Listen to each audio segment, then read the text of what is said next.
Hello everyone, I am Mohammad Salim and welcome to the channel right directions by Salim. आज हम modern history के कुछ ऐसे क्वेश्चंस पढ़ेंगे जो कि यूपीएससी के प्रीलिमिनरी एग्जाम्स में आ चुके हैं पास्ट में। ठीक है, 1995 से लेकर 2019 तक जो हैं किसी न किसी प्रीलिमिनरी एग्ज़ाम आईएएस वाले में ये क्वेश्चन आ चुके हैं जो आज हम पढ़ने वाले हैं, तो इसलिए बहुत इंपॉर्टेंट है ये। तो बहुत important, it is very important this video. So before starting this video, I request all of you to please subscribe my channel and like also, so that the notifications of next video comes to you automatically. So let's begin.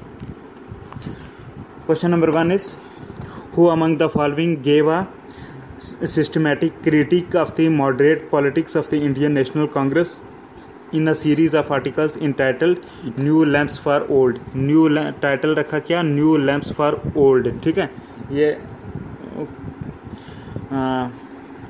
मतलब कि ये phrase है new lamps for old. ठीक है, ये title रखा। हाँ, तो क्वेश्चन है, who among the following gave a systematic critic of the moderate politics in the of the Indian National Congress in a series of articles entitled New Lamps for Old? ठीक है, तो answer है अरबिंदो घोष ने। ठीक है, अरबिंदो घोष ने। Detail में देखते हैं। Aurobindo Ghosh gave a systematic critique of the moderate politics of the Indian National Congress in a series of articles entitled New Lamps for Old. ठीक है, Aurobindo Ghosh who lived from 1872 till 1950, 1872 से 1950 तक रहा अरबिंदो घोष। ठीक है, he was an ardent nationalist, ARDENT, ardent nationalist who later became a saint, was educated in England. He was Aurobindo Ghosh was educated in England. ठीक है, his views were readily accepted by Lala Lajpat Rai of Punjab and Bal Gangadhar Tilak of Maharashtra. ठीक है, and led to the formation ठीक है, within the ambit of Congress on an extremist school. ठीक है ना, he means this Aurobindo Ghosh, he propagated his ideas through journals like the Vande Mataram and Karma योगिन। ठीक है ना, अरबिंदो घोष के जर्नल्स में पब्लिश हुए जैसे वंदे मातरम और कर्मा योगिन से। ठीक है ना, and Aurobindo Ghosh passed away in 1950। ठीक है, next question is, who among the following use the phrase un British to criticise the English colonial control of India? तो आंसर है दादाभाई नौरोजी। उसने अन ब्रिटिश का वर्ड यूज़ करा दादाभाई नौरोजी ने। ठीक है, डिटेल देखते हैं। दादाभाई नौरोजी जो कि 1865 से 1917 तक रहा। ठीक है ना, in his book poverty and un British rule in India described an economic critique of the British policies by alleging them of home charges. ठीक है, this Dadabhai Naoroji was the first Indian to be elected as a member of the House of Commons in England on a ticket of Liberal Party. ठीक है, दादाभाई नौरोजी। हाँ, twice again in 1893, 1893 में भी, और फिर 1906 में भी he was elected president of Indian national Congress. ठीक है, Dadabhai Naoroji made poverty he special subject and attributed it to the deliberate British policies. ठीक है, particularly to the drain of wealth through an artificially created export surplus. ठीक है, Dadabhai Naoroji died in 1917। He is known as grand old man of India. ठीक है, Dadabhai Naoroji is known as grand old man of India. ठीक है, next question देखते हैं। ये assertion reason type का क्वेश्चन है। ठीक है, हाँ, तो इसमें एक असर्शन स्टेटमेंट होती है, एक रीजनल। ठीक है, तो असर्शन है कि the Congress ministries in all the provinces resigned in the year 1939। ठीक है, कांग्रेस की मिनिस्ट्रीज जो थी हर प्रोविंस में, उन्होंने 1939 में सभी ने रिजाइन कर दिया। क्यों करा था? रीज़न देखते हैं। The reason did not accept the decision of the viceroy to declare war against Germany in the context of world war second. ठीक है, कि Congress did not accept the decision of the viceroy to declare war against Germany in the context of world war second. ठीक है, हाँ, तो कांग्रेस ने ये accept नहीं करा। ठीक है, थोड़ा डिटेल में देखते हैं। Indian viceroy lord Linlithgow declared India against Germany in second world war dated 17 October 1939। ठीक है, हाँ, Indian national Congress working committee on 23 October 1939 decided not to support the world war and asked the Congress ministers to resign even though the Congress was against any hasty action like an immediate anti imperialist struggle. ठीक है ना। So the Congress ministries in all the provinces resigned in the year 1939 because the Congress did not accept the decision of the Viceroy to declare war against Germany in the context of Second World War. ठीक है.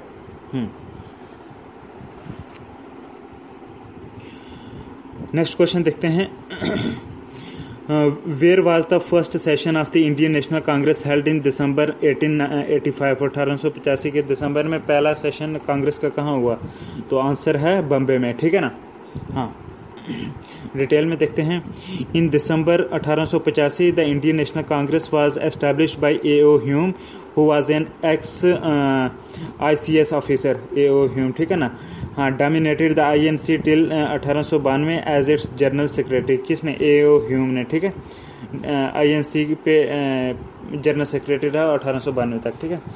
The INC means international Congress met for the first time on 28 December 1885. ठीक है. 28 December 1885 in the hall of Gokul Das Tejpal Sanskrit college Bombay. ठीक है.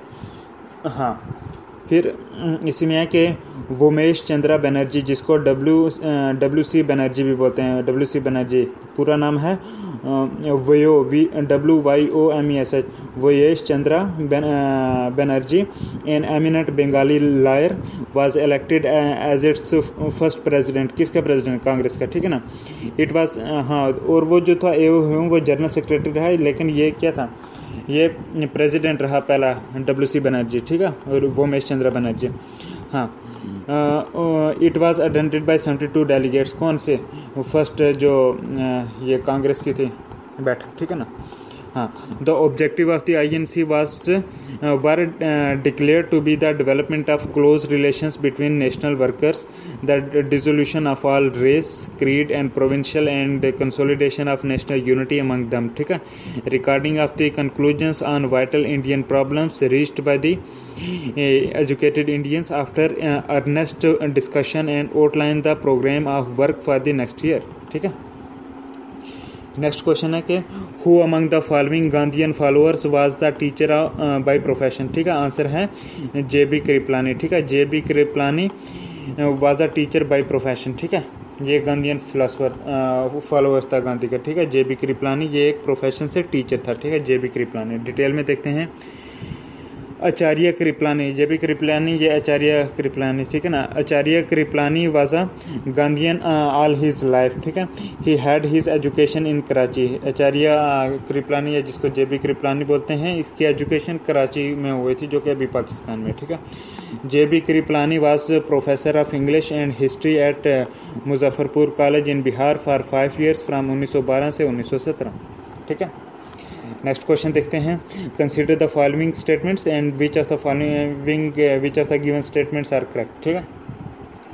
2 statement दी गई हैं, हमने देखा कि दोनों ही सही हैं. ठीक है. पहली स्टेटमेंट है the discussions in the third round table conference eventually led to the passing of the government of India act 1935. ये सही है. ठीक है. थर्ड राउंड टेबल कॉन्फ्रेंस के बाद 1935 का एक्ट बना. ठीक है. Then The Government of India Act of 1935 provided for the establishment of an All India Federation to be based on a union of provinces of British India and the princely state. Yes, All India Federation भी बना इस 1935 act के बाद, based on the union of provinces of British India and the princely states. ठीक है. इसका थोड़ा detail में देखते हैं कि the main features of the government of India act 1935 R S under. ठीक है. कुछ मेन फीचर्स देखते हैं जो कि गवर्नमेंट ऑफ इंडिया एक्ट 1935 में बना था. ठीक है ना. पहला प्रोविजन है इस गवर्नमेंट ऑफ इंडिया एक्ट 1935 का के provision for the establishment of an all India federation to be based on a union of the provinces of British India and the princely state. ठीक है. It did not come into existence since the princely state didn't give their consent for the union. ठीक है. क्योंकि princely state ने union के लिए जो है मंजूरी नहीं दी, इसलिए जो है ये एग्जिस्टेंस में नहीं आया ये प्रोविज़न. ठीक है. नेक्स्ट प्रोविज़न था 1935 के एक्ट में कि division of powers into 3 list, that is federal list, provincial list and concurrent list. ठीक है. And residuary powers with the governor general. ठीक है. ये 1935 के एक्ट में था. फेडरल के पावर्स को 3 लिस्ट में डिवाइड करो, फेडरल में, प्रोविंशियल में और कनकरेंट में. ठीक है ना. हाँ, फेडरल में, प्रोविंशियल में और कनकरेंट में, और जो रेजिडरी पावर्स होंगे वो गवर्नर जनरल के पास रहेंगे। ठीक है, नेक्स्ट पॉइंट प्रोविजन था 1935 के एक्ट का कि provincial autonomy, introduction of responsible government in the provinces and the abolition of dyarchy in them. ठीक है, कि जो प्रोविंस थे उनमें ऑटोनॉमी दी और introduction of responsible government in the provinces. ठीक है, और प्रोविंस को रिस्पॉन्सिबल गवर्नमेंट दी and abolition of dyarchy in them. ठीक है, हाँ, प्रोविंसेस को ऑटोनॉमी तो दी, लेकिन जो 1919 में डीआरची मिली थी ना वो प्रोविंसेस को, वो ख़त्म कर दिए। ठीक है, 1935 के एक्ट में। ठीक है, बल्कि उनको ऑटोनॉमी दी प्रोविंसेस को, प्रोविंशियल ऑटोनॉमी, लेकिन डीआरची प्रोविंस में ख़त्म कर दी। ठीक है, नेक्स्ट प्रोविजन 1935 के एक्ट का ये था कि provincial legislatures were made bicameral for the first time in 6 provinces, that is Bengal, Madras, Bombay, united province, Bihar and Assam. ठीक है, कि प्रोविंशियल लेजिस्लेचर थी ये बाई कैमरल करी थी फर्स्ट टाइम। ठीक है, 6 प्रोविंसेस में, बंगाल, मद्रास, बम्बे, यूनाइटेड प्रोविंस जिसको यूपी बोलते हैं। ठीक है ना, United province, Bihar and Assam. ठीक है ना। नेक्स्ट प्रोविजन था 1935 के एक्ट का कि extension of the principle of separate electorates to Sikhs, Europeans, Indian Christians and Anglo Indians. ठीक है, इनको सेपरेट इलेक्टोरेट्स दिए, ये इंपॉर्टेंट पॉइंट है। ठीक है, कि 1935 के एक्ट में जो है जो सेपरेट इलेक्टोरेट का प्रिंसिपल था उसको एक्सटेंड कर दिया किस चीज़ को, सिख्स को, यूरोपियंस को, अच्छा, इंडियन क्रिश्चियंस को और एंग्लो इंडियंस को जो है वो सेपरेट इलेक्टोरेट्स दिए गए। ठीक है, उसके बाद क्या हुआ कि discretionary powers of the governor general and the governors. ठीक है, हाँ, 1935 के एक्ट में ही ये था कि गवर्नर जनरल और गवर्नर्स के पास जो हैं ये होंगे क्या, डिस्क्रिशनरी पावर्स। ठीक है, नेक्स्ट प्रोविजन था प्रोविजन नंबर 7, इसमें ये था 1935 के एक्ट में कि establishment of a federal court at Delhi. ठीक है, 1937 में ये आया। ठीक है, with the chief justice and not more than 6 जजेस। ठीक है, कि एक फेडरल कोर्ट दिल्ली में होगी, ये 1937 में एक्चुअल में आई। ठीक है, फेडरल कोर्ट, हाँ, तो दिल्ली में होगी एक कोर्ट, तो इसमें एक चीफ जस्टिस होगा और 6 से ज़्यादा जजेस नहीं होंगे। ठीक है, ये सारा 1935 गवर्नमेंट ऑफ इंडिया एक्ट 1935 के प्रोविजंस कुछ मैंने पढ़े। ठीक है, नेक्स्ट क्वेश्चन देखते हैं कि who of the following prime minister sent Cripps mission to India. ठीक है, तो आंसर है विंस्टन चर्चिल। ठीक है, कि जो ब्रिटिश का प्राइम मिनिस्टर था विंस्टन चर्चिल, उसने क्रिप्स मिशन इंडिया में भेजा था। डिटेल में देखते हैं। Winston Churchill the prime minister of England sent Cripps mission to India. ठीक है, विंस्टन चर्चिल द पीएम। ठीक है, अनाउंस्ड ऑन 11 मार्च 1942, 11 मार्च 1942 में, that the British cabinet was sending a mission to India under sir Stafford Cripps.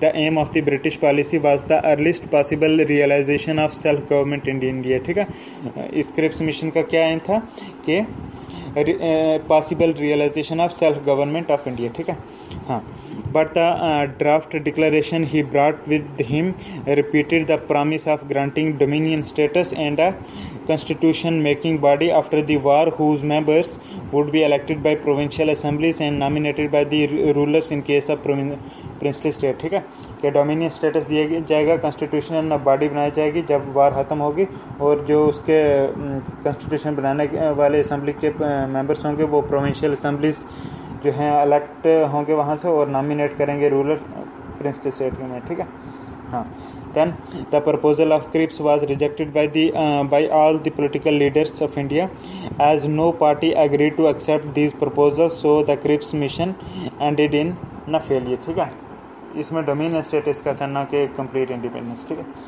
Next question है during the Indian freedom struggle why did Rowlatt act arouse popular indignation.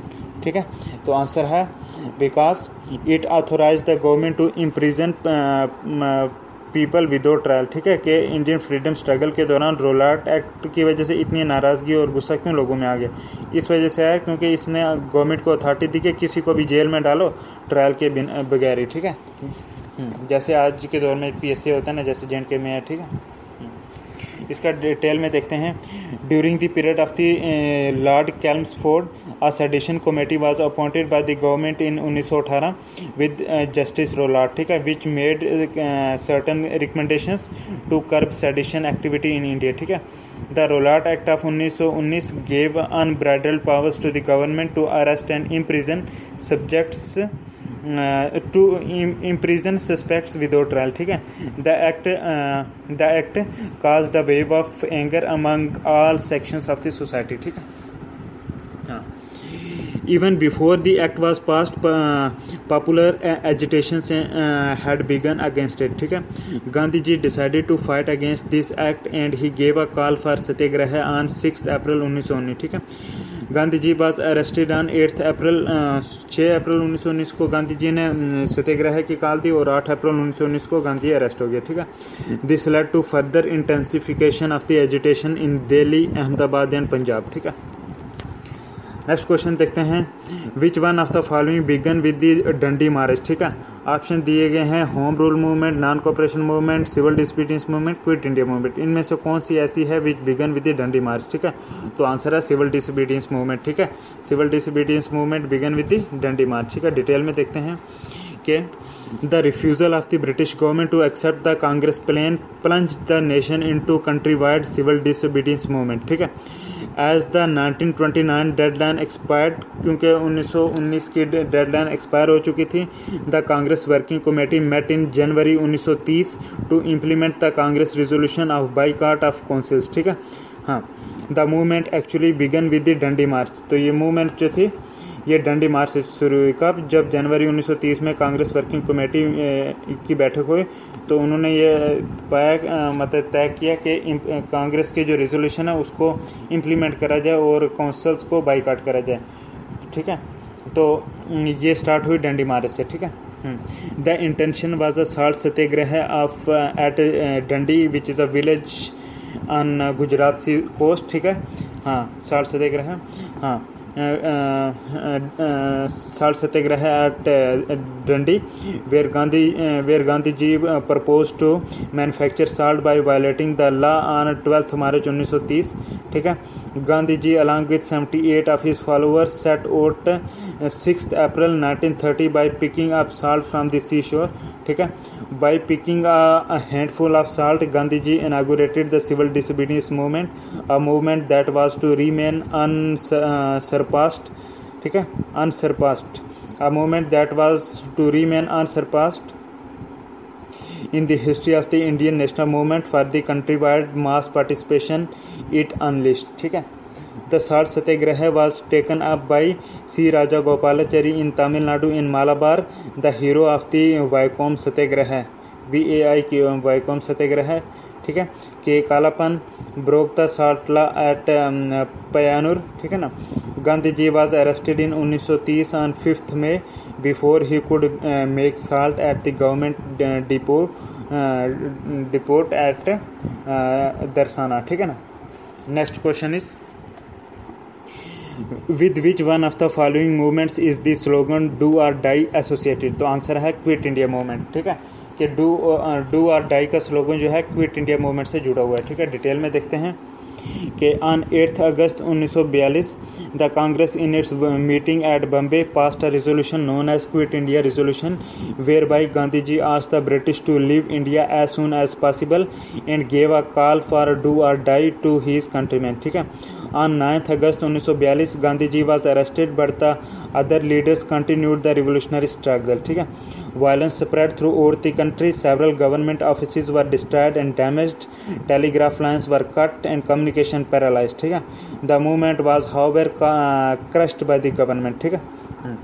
The Quit India movement marked a new high in terms of popular participation in the national movement and sympathy with the national cause, ठीक है। The great significance of this historic movement was that it placed that demand for independence on the immediate agenda of the it placed that demand for independence on the immediate agenda of the national movement, ठीक है। After Quit India movement there could be no retreat, ठीक है ना। Any future negotiations with the British government could only be on the manner of transfer of power, ठीक है। Independence was no longer a matter of bargain now, ठीक है। Yes. Next question है कि who of the following founded the Ahmedabad textile labour association, ठीक है। Who of the following founded the Ahmedabad textile labour organisation, के ये जो अहमदाबाद टेक्सटाइल लेबर एसोसिएशन थी, अहमदाबाद टेक्सटाइल लेबर एसोसिएशन, ये किसने बनाई थी? तो आंसर है महात्मा गांधी ने बनाई थी। ठीक है, डिटेल में देखते हैं। The Ahmedabad textile labour association was formed by Mahatma Gandhi in 1918। ठीक है, the Mahatma are great soul hailed as the father of the nation was born at Porbandar Gujarat on 2 अक्टूबर 1869। 2 अक्टूबर 1869 में पैदा हुआ था। ठीक है ना। Gandhi ji began his public career in South Africa where he went in 1893। 1893 में गया to become a lawyer in an Indian firm. ठीक है। He fought for equality and justice for all in South Africa, spent a number of years, ठीक है, South Africa में। He returned to India in 1914. Gandhi ji set up the Satyagraha Ashram near Ahmedabad in May 1915। ठीक है। In 1917 Gandhi ji organized a satyagraha campaign to help peasants working on indigo plantation in Champaran। Gandhiji's first fast in India was in Feb 1918 when he led striking mill workers mill workers in Ahmedabad. ठीक है, उनको lead करा, मतलब protest करा, जो strike कर रहे थे मिल वर्कर्स। ठीक है। He continued organising satyagraha and undergoing fast. ठीक है, वो हड़ताल पे भी बैठते रहे Gandhi ji. Then next question is in the context of the Indian freedom struggle, 16th October 1905 is well known for which one of the following reasons? तो आंसर है partition of Bengal took place. ठीक है, कि इंडियन फ्रीडम स्ट्रगल के लिहाज से देखो तो 16 अक्टूबर 1905 का जो दिन है, 16 अक्टूबर 1905, ये बहुत अच्छी तरह जाना जाता है किस रीजन के लिए? क्योंकि इस दिन 16 अक्टूबर 1905 को ये पार्टीशन ऑफ बंगाल हुआ था। ठीक है, डिटेल में देखते हैं। On 30 December 1898 lord Curzon took over as the new viceroy of India. ठीक है, थोड़ी हिस्ट्री में देखते हैं क्या हुआ था, किस वजह से पार्टीशन हुआ। ठीक है ना। सबसे पहले देखते हैं लॉर्ड कर्जन जो है 30 दिसंबर 1898 में 1898 में वो जो है नया विसराय बना। ठीक है। The partition of Bengal came into effect on 16 October 1905 through a Queen proclamation reducing the old province of Bengal in size by creating a new province of East Bengal। ठीक है ना, which later on became East Pakistan and is present day Bangladesh। ठीक है, तो ये queen का proclamation था। ठीक है ना।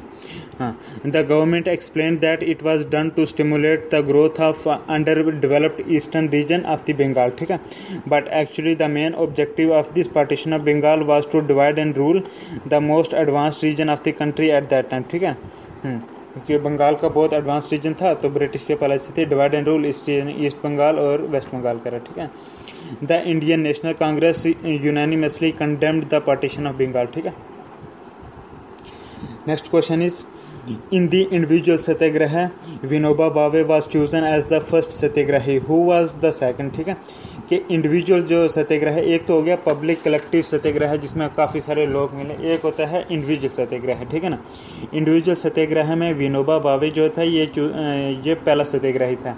तो आपको ये पूछा है कि दूसरा सत्याग्रह कौन था? पहला तो विनोबा भावे आ गया, दूसरा इंडिविजुअल सत्याग्रही कौन था? तो आंसर है वो था पंडित जवाहरलाल नेहरू। ठीक है ना। आप डिटेल में देखते हैं।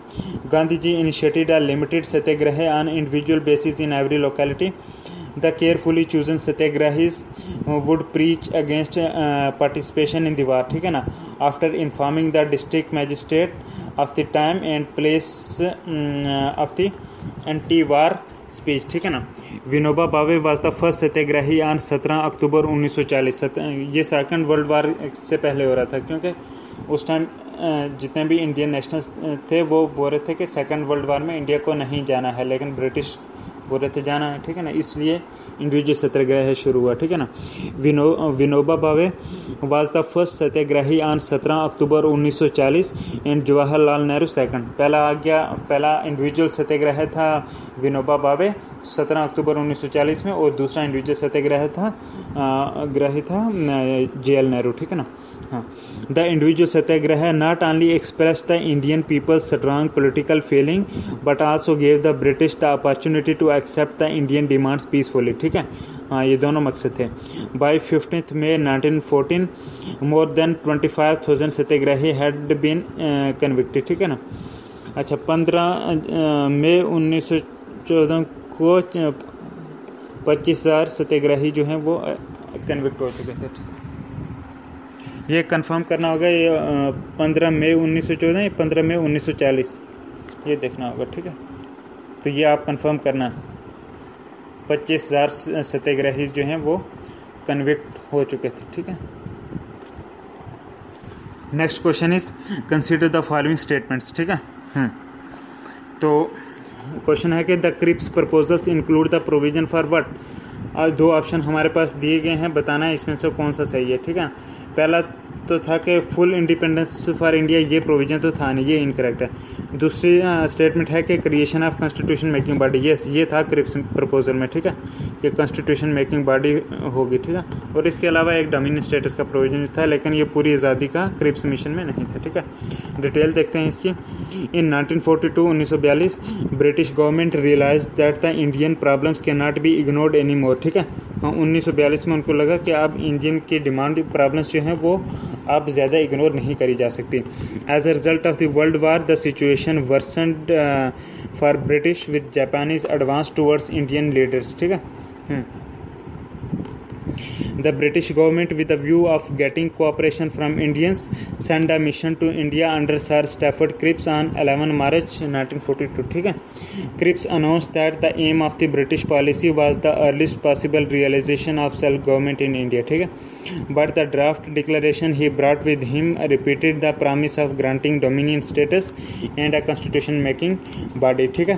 After the war, where the member would be elected by the provincial assemblies and nominated by the rulers in the case of the princely states, ठीक है।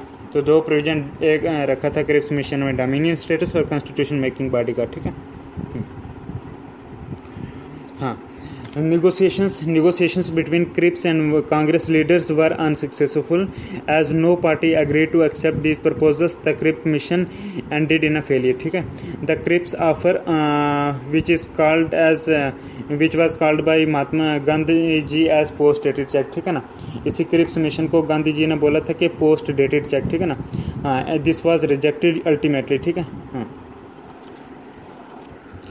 नेक्स्ट क्वेश्चन देखते हैं कि during the freedom struggle Aruna Asaf Ali was a major women organiser of underground activities in which movement, civil disobedience movement, non cooperation movement, quit India movement, swadeshi movement. कौन सी movement में जो है अरुणा आसफ अली जो है ये एक मेजर वुमेन ऑर्गेनाइजर थे, ठीक है ना, अंडरग्राउंड एक्टिविटीज़ के लिए। कौन? अरुणा आसफ अली, ठीक है। तो आंसर है ये क्विट इंडिया मूवमेंट के दौरान अरुणा आसफ अली का रोल बहुत बढ़िया है, ठीक है ना। हाँ, अरुणा आसफ अली का डिटेल में देखते हैं। During the freedom struggle Aruna Asaf Ali was a major women organiser of underground activities in quit India movement, ठीक है। कि क्विट इंडिया मूवमेंट के दौरान अंडरग्राउंड एक्टिविटीज़ करवाने में वुमेन ऑर्गेनाइजर था ये अरुणा आसफ अली, ठीक है। तो during quit India movement within 6 or 7 months the repression brought about a cessation of the mass struggle, ठीक है। But the members of the socialist party including Ram Manohar Lohia, Jayaprakash Narayan, Aruna Asaf Ali started consolidating underground networks, ठीक है। हाँ, कि जब क्विट इंडिया मूवमेंट थी within 6 or 7 months, 6-7 महीने में जो क्विट इंडिया मूवमेंट थी, तो इसमें क्या हुआ कि repression brought about a cessation of the mass struggle, ठीक है। मास स्ट्रगल जो है उस पर ज़्यादा रिप्रेशन करेगी और वो मतलब कि आस्ता आस्ता स्टॉप होना शुरू होगी। लेकिन बट द मेंबर्स जो सोशलिस्ट पार्टी के मेंबर्स थे, ठीक है, जिनमें आ गया राम मनोहर लोहिया, जयप्रकाश नारायण और अरुणा आसफ अली, ठीक है ना, ये सोशलिस्ट पार्टी के मेंबर थे। तो इन्होंने क्या करा, they started consolidating underground networks, ठीक है। इन्होंने क्या करा, अंडरग्राउंड नेटवर्क्स बनाना शुरू कर दिए, ठीक है।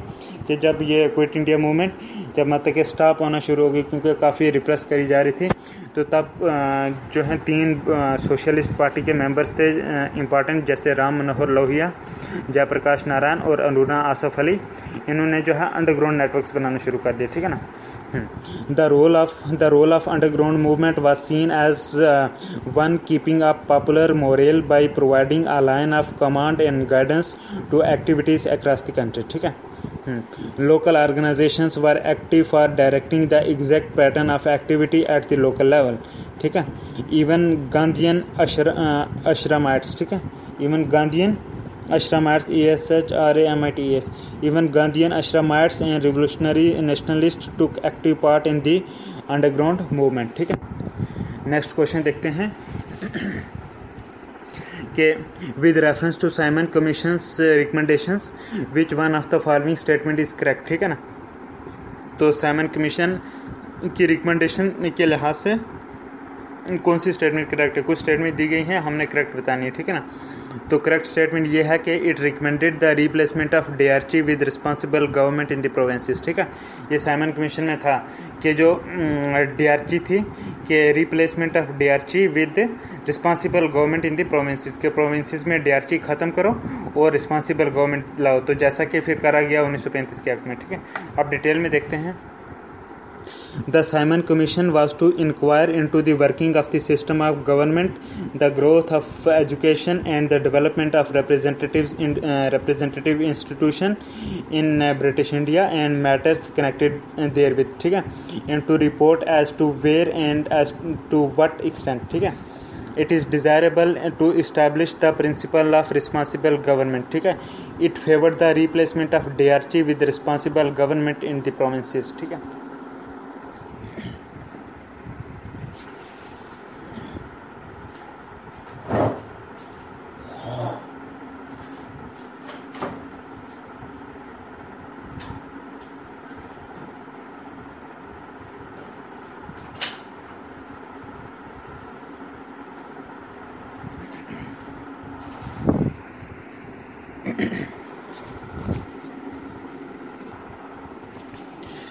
Next question is, what was the immediate reason for Ahmad Shah Abdali to invade India and fight the third battle of Panipat. ठीक है. तो आंसर है हाँ. क्वेश्चन है what was the immediate reason for Ahmad Shah Abdali to invade India and fight the third battle of Panipat. Answer है he wanted to avenge the expulsion by Marathas of his viceroy Timur Shah from Lahore. ठीक है. कि इमीडिएट रीज़न क्या था अहमद शाह अब्दाली का to invade India. Ahmad Shah Abdali ने invade India को क्यों करा और क्यों थर्ड बैटल ऑफ पानीपत लड़ी अहमद शाह अब्दाली ने. ठीक है. रीज़न ये था कि he wanted to avenge the expulsion by Marathas के मराठा ने जो उसको निकाला था उसका बदला लेना चाहता था. ठीक है ना. क्योंकि of his viceroy Timur Shah from Lahore Timur Shah को लाहौर से निकाला था इसलिए मराठा का बदला लेने के लिए. ठीक है. डिटेल में देखते हैं कि the immediate reason for Ahmad Shah Abdali to invade India and the fight and to fight the third battle of Panipat in 1761 was to avenge the expulsion by Marathas of the viceroy Timur Shah from Lahore. ठीक है.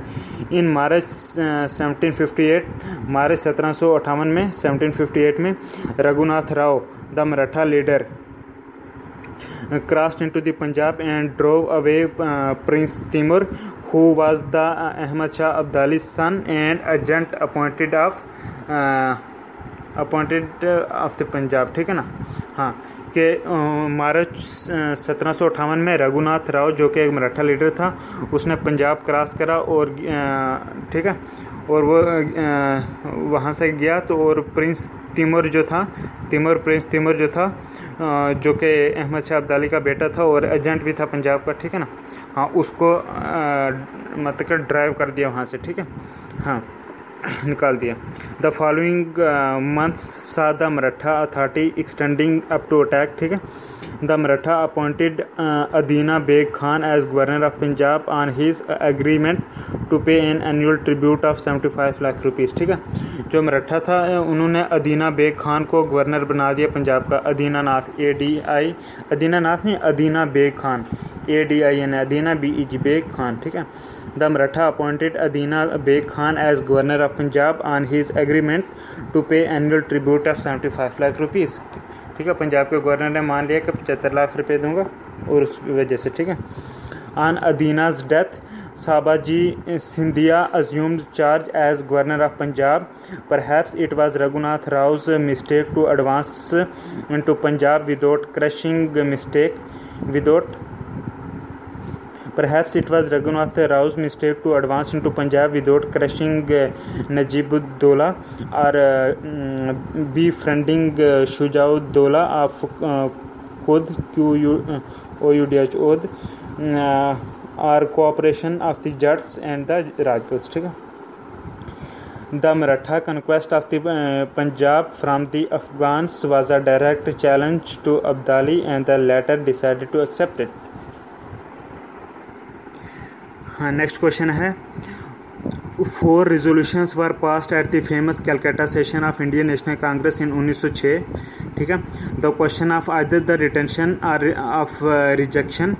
The question of either retention or of rejection of these 4 resolutions became the cause of split in Congress at the next Congress session held in Surat in 1907. ठीक है. हाँ, ये एक reason बन गया था. तो डिटेल में देखते हैं. Which one of the following is not one of those resolutions. ठीक है. तो 4 ऑप्शन दिए गए हैं कि number 1 annulment of partition of Bengal, number 2 boycott, number 3 national education, number 4 swadeshi. हमें ये बोलना है कि which one of the following was not one of 4 resolution, कि वो जो 4 रेजोल्यूशंस थे तो उनमें से कौन सा नहीं है इनमें. तो ये annulment of partition of Bengal ये रेजोल्यूशंस नहीं थे. ठीक है. अब थोड़ा डिटेल में देख लेते हैं कि there was a great deal of public debate and disagreement among moderates and extremists in the year 1905 से 7. ठीक है. even when they were working together against the partition of Bengal. ठीक है. the extremists wanted to extend the Swadeshi and boycott movement from Bengal to the rest of the country. ठीक है ना. They also wanted to gradually extend the boycott from foreign goods to every form of association or cooperation with the colonial government. ठीक है. The moderates wanted to confine the boycott part of the movement to Bengal and were totally opposed to its extension to the British opposed to its extension to the government. कौन? Moderate. ठीक है ना. Matters nearly came to a head at the Calcutta Congress session in 1906 over the question of its presidentship. ठीक है. A split was avoided by choosing Dadabhai Naoroji, who was respected by all nationalists as a great patriot. ठीक है ना. 4 compromise resolutions on the Swadeshi boycott. 4 compromise resolution on the Swadeshi पे थे. कौन सा? boycott, national education and self government demands were passed. ठीक है. 4 compromise 4 जो थे compromise resolution on the Swadeshi. ठीक है. boycott, national education and self government demands were passed. ठीक है ना. throughout 1907 पूरे 1907 में the two sides fought over different interpretations of the 4 resolutions which ultimately led to the split in 1907 Surat session. ठीक है. तो इसकी वजह से 1907 में सूरत का जो है वो सेशन हुआ और कांग्रेस स्प्लिट होगी. ठीक है. तो ये 4 आपने पता चल गया. बाइकाट, नेशनल एजुकेशन, स्वदेशी, हाँ, और ये सेल्फ गवर्नमेंट डिमांड्स. ठीक है. कौन कौन सी? स्वदेशी, boycott, national education and self government, ये डिमांड्स थी. ठीक है. ये रेजोल्यूशंस थे 4 कांग्रेस में. स्वदेशी, boycott, national education and self government. ठीक है. इसकी वजह से जो है फिर सूरत स्प्लिट हुआ. ठीक है. नेक्स्ट क्वेश्चन है, after quit India movement C Raja Gopalachari issued a pamphlet in title the way out. ठीक है. ये टाइटल था उस पैम्फलेट का. ठीक है. Which one of the following was the proposal in this pamphlet. तो आंसर है, पैम्फलेट में जो प्रपोजल था वो ये था कि a solution for the constitutional deadlock. ठीक है. हाँ, क्विट इंडिया मूवमेंट के बाद सी राजा गोपालाचारी जो था उसने एक पैम्फलेट इशू करा था जिसका टाइटल था द वे ओट. और उसका और उस पैम्फलेट में जो प्रपोजल था वो ये था कि a solution for the constitutional deadlock. ठीक है. डिटेल में देखते हैं. हाँ, in March 1944 Mr. C. Gopalachari evolved a formula with the full approval of the Gandhi ji for the Congress. ठीक है. The scheme embodying this formula was number 1 कि ये जो सी गोपालाचार्य ने फार्मूला लाया था, इसमें क्या स्कीम थी। नंबर 1 ये थी कि the league means Muslim league, ठीक है ना, the league would endorse the demand for independence and cooperate with the Congress in forming provisional government of the transitional period, ठीक है, एक ये डिमांड आ गई। उसके बाद ये था कि ये जो गोपालाचार्य ने फार्मूला उसमें दूसरी डिमांड ये थी कि at the end of the war a plebiscite of all the inhabitants in the Muslim majority areas in the north west and the north east would decide whether or not they should form a separate state, ठीक है, ये गोपालाचार्य के फार्मूले में था, ठीक है। तीसरा प्रोविजन था कि in the event of separation agreements would be made for defence communications and other essential matters, ठीक है, जब सेपरेशन होगी तो एग्रीमेंट्स करे जाएंगे डिफेंस कम्युनिकेशन और अदर एसेंशियल मैटर्स में, ठीक है। तो फोर्थ प्रोविजन ये था इस फार्मूला में सी राजा गोपालाचार्य के these terms were to be binding only in case of transfer by England of full power and responsibility for the government of India, कि अगर पावर ट्रांसफ़र हो गया इसलिए, ठीक है ना, hence the constitutional deadlock continue, ठीक है, ये सारा हमने डिटेल में पढ़ा। तो उसके बाद नेक्स्ट क्वेश्चन है कि for the Karachi session of the Indian National Congress in 1931 presided over by Sardar Patel who drafted the resolution on fundamental rights and economic program, ठीक है। हाँ, रिपीट करता हूँ क्वेश्चन कि for the Karachi session of the Indian national Congress in 1931 presided over by Sardar Patel who drafted the resolution on fundamental rights and economic programme, तो answer है पंडित जवाहरलाल नेहरू, ठीक है। तो जो 1931 में कांग्रेस का सेशन हुआ था कराची में जिसमें सरदार पटेल ने प्रिजाइड ओवर करा था, तो ठीक है ना, तो इस कांग्रेस के सेशन में किसने वो रेजोल्यूशन फंडामेंटल राइट्स पर और इकोनॉमिक प्रोग्राम के ऊपर ड्राफ्ट करा था, ये करा था पंडित जवाहरलाल नेहरू ने, ठीक है। डिटेल में देखते हैं। Sardar Vallabh Bhai Patel presided over the Karachi session of Indian national Congress in 1931, ठीक है। The following resolutions were adopted by the session. Number 1 कि fundamental right and economic plan programme were formulated by Jawaharlal Nehru and adopted in the session, ठीक है। कि इस 1931 कराची वाले जो 1931 में सेशन हुआ कांग्रेस का, इसमें जो रेजोल्यूशंस थे वो ये था कि पहला फंडामेंटल राइट्स और इकोनॉमिक प्लान प्रोग्राम जो है ये फार्मूलेट करा पंडित जवाहरलाल नेहरू ने और सेशन ने अडॉप्ट करा, ठीक है। दूसरा ये हुआ इस सेशन में कि it admitted Gandhi Irwin pact as Gandhi was allowed to attend the second round table conference in London, ठीक है। और इसने हाँ इस सेकंड ये जो 1931 का सेशन था इसमें ये एडमिट करा कि गांधी इरविन पैक्ट को एडमिट कर लिया क्योंकि गांधी फिर अलाउ कर दिया था second round table conference London में जाने के लिए, ठीक है। उसके बाद ये हुआ नेक्स्ट क्वेश्चन है कि who among the following were official Congress negotiators with Cripps mission, ठीक है। Who among the following were official Congress negotiators with Cripps missions, ठीक है। हाँ, कुछ नाम है, बताना कौन सा है इसका करेक्ट आंसर। तो आंसर है इसका कि पंडित जवाहरलाल नेहरू और मौलाना आज़ाद, ठीक है। पंडित नेहरू और मौलाना आज़ाद जो थे they were the official Congress negotiators with Cripps mission, ठीक है। क्रिप्स मिशन ने क्रिप्स मिशन से इन्होंने बात करी, ठीक है, मौलाना आज़ाद और पंडित नेहरू ने, ठीक है। डिटेल में देखते हैं। The Cripps mission was an attempt in late March 1942 by the British government to secure Indian cooperation and support for their efforts in world war second, ठीक है। The mission was headed by sir Stafford Cripps, ठीक है। Pandit Jawaharlal Nehru and Maulana Azad were official Congress negotiators with Cripps mission, ठीक है। हाँ, Cripps proposal contained within them provision which could divide India into 100 of independent pieces, ठीक है। It was for this reason that Gandhi oppose the declaration and urge the working committee to reject the post dated cheque, ठीक है। कि यही reason था कि जिसकी वजह से गांधी ने अपोज करा इस डिक्लेरेशन को और अर्ज करा कांग्रेस वर्किंग कमेटी को कि इस पोस्ट डेटेड चेक को मतलब कि रिजेक्ट कर दो। पोस्ट डेटेड चेक बोला उसने किस को, क्रिप्स मिशन को, ठीक है। हाँ, क्योंकि Cripps mission contain within them a provision which could divide India into 100 of independent pieces में, ठीक है।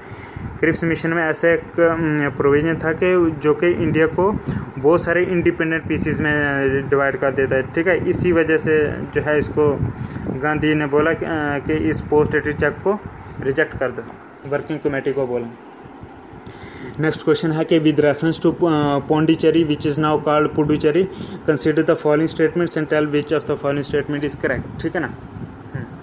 तो करेक्ट 2-3 स्टेटमेंट हैं, लेकिन करेक्ट स्टेटमेंट पौंडीचेरी है जिसको आप पुडुचेरी बोलते हैं, उसके रिलेटेड करेक्ट स्टेटमेंट एक ही है, वो ये है कि the first European power to occupy Pondicherry were the Portuguese. Yes, it is correct, बिल्कुल करेक्ट, ठीक है।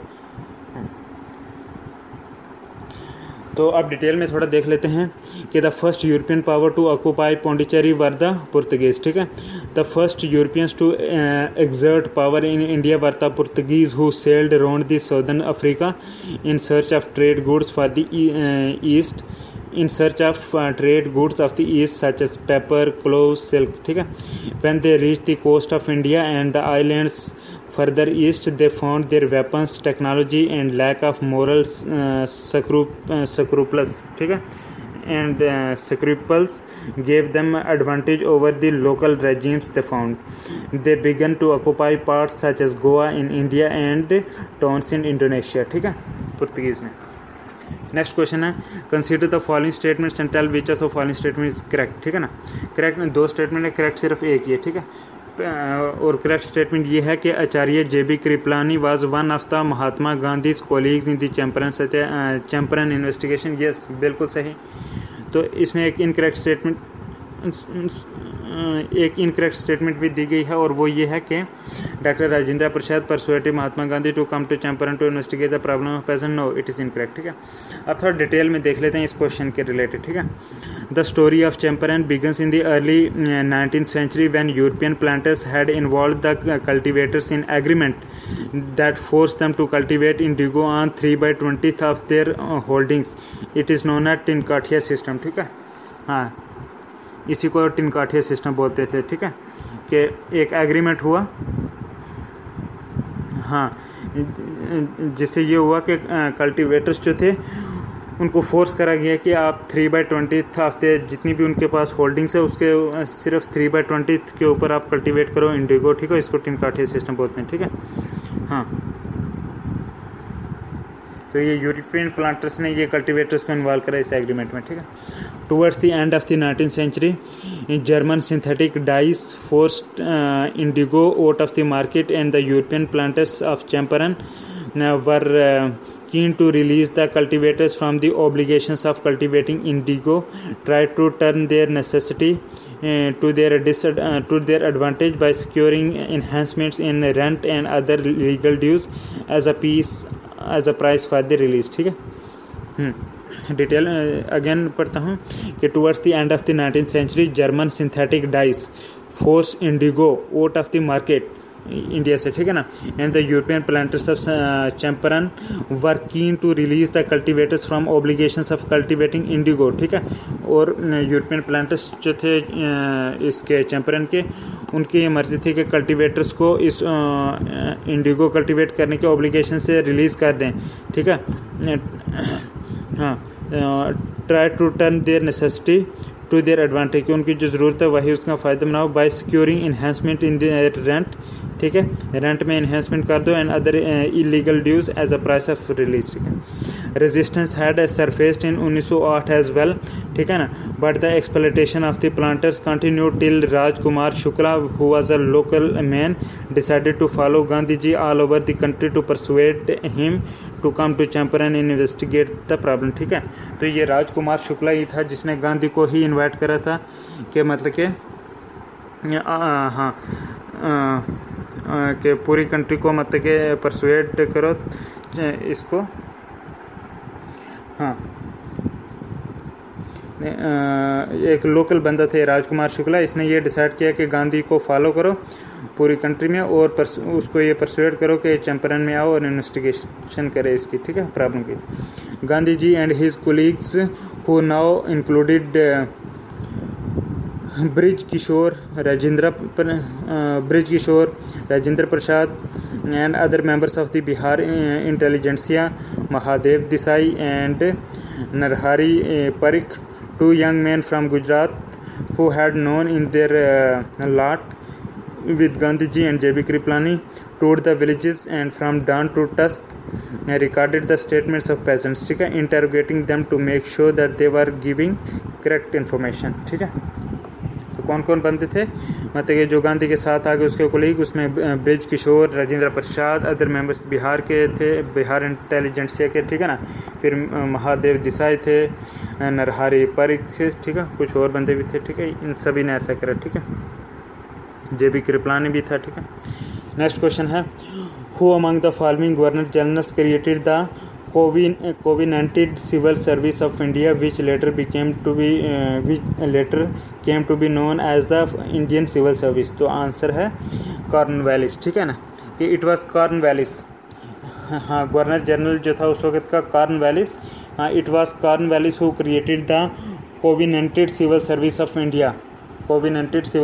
of India which later came to be known as Indian civil service, ठीक है, ICS। ये कॉर्नवालिस ने करा था। डिटेल में देखते हैं। The civil services were brought into existence by Lord Cornwallis, ठीक है। Cornwallis who came to India as governor general in 1786 में was determined to purify administration. कौन? कॉर्नवालिस जो है एडमिनिस्ट्रेशन को प्योरीफाई करने के लिए आया था 1786 में। But he realise that the company servants would not give honest and efficient service. लेकिन कॉर्नवालिस ने ये देखा कि कंपनी के सर्वेंट्स जो हैं वो ऑनेस्ट और एफिशिएंट सर्विस नहीं देंगे as long as they were not given adequate salary, जब तक उनको एडिक्वेट सैलरीज ना दी जाए, ठीक है। हाँ, ही देयरफॉर, हाँ, Cornwallis therefore Cornwallis therefore enforced the rules against private trade and acceptance of presents and bribes by officials with strictness, ठीक है। हाँ, तो he enforced the rules against private trade and acceptance of presents and bribes by the officials। के officials ना कोई gift है ना ये ब्राइब्स वगैरह लेंगे, ठीक है, प्राइवेट ट्रेड भी नहीं करेंगे, मतलब काफ़ी स्ट्रिक्टनेस लाई। At the same time Cornwallis raise the salaries of the company servants. For example the collector of a district was to be paid 15,000 a month, ठीक है, and 1% commission on the revenue collection of his district, ठीक है, कि जो मतलब के district collector होगा उसको 15,000 रुपये एक महीने की मिलेगी कॉर्नवालिस के दौरान, और जितना भी डिस्ट्रिक्ट का रेवेन्यू होगा कलेक्शन उसका 1% कमीशन भी दिया जाएगा डिस्ट्रिक्ट कलेक्टर को, ठीक है। In fact the company civil service became the highest paid service in the world, ठीक है।